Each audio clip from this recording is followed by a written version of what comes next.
You, John Fitzgerald Kennedy, do solemnly swear. I, John Fitzgerald Kennedy, do solemnly swear. That you will faithfully execute the office of President of the United States. That I will faithfully execute the office of President of the United States. And will, to the best of your ability. And will, to the best of my ability. Preserve, protect, and defend the Constitution of the United States. Preserve, protect, and defend the Constitution of the United States. So help you God. So help me God.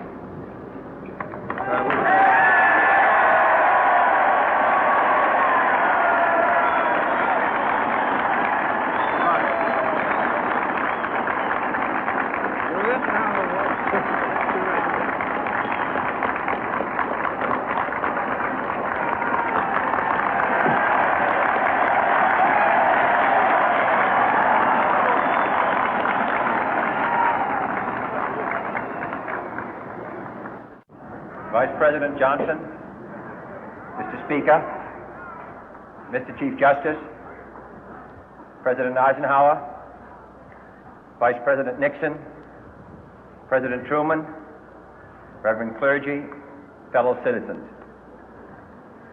We observe today not a victory of party, but a celebration of freedom, symbolizing an end as well as a beginning, signifying renewal as well as change.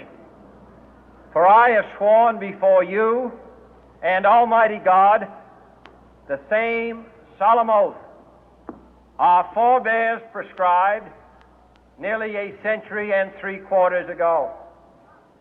The world is very different now, for man holds in his mortal hands the power to abolish all forms of human poverty and all forms of human life. And yet the same revolutionary beliefs for which our forebears fought are still at issue around the globe. The belief that the rights of man come not from the generosity of the state, but from the hand of God. We dare not forget today that we are the heirs of that first revolution.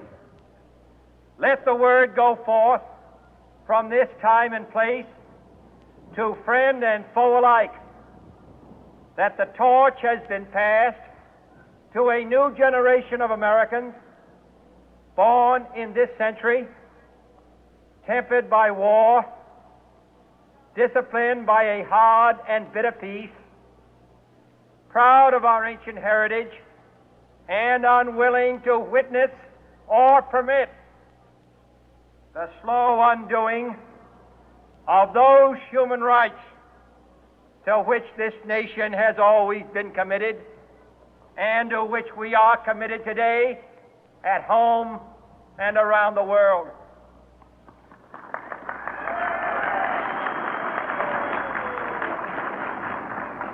Let every nation know, whether it wishes us well or ill, that we shall pay any price, bear any burden, meet any hardship, support any friend, oppose any foe to assure the survival and the success of liberty.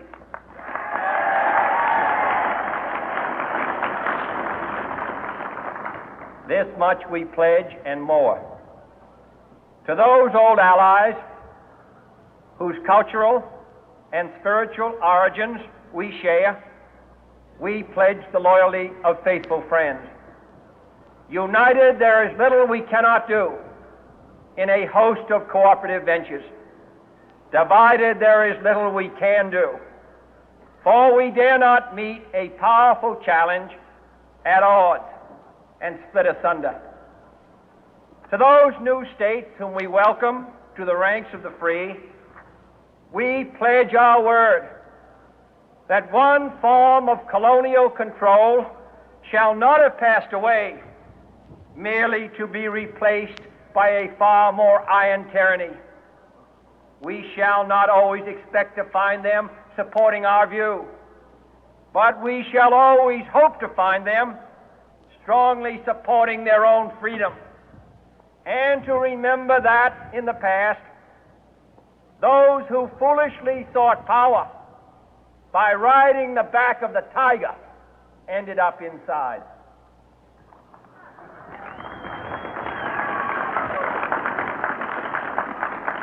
To those people in the huts and villages of half the globe struggling to break the bonds of mass misery, we pledge our best efforts to help them help themselves for whatever period is required, not because the communists may be doing it, not because we seek their votes, but because it is right.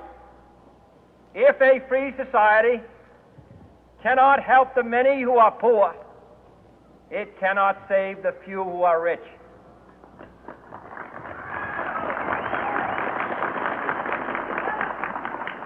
To our sister republics south of our border,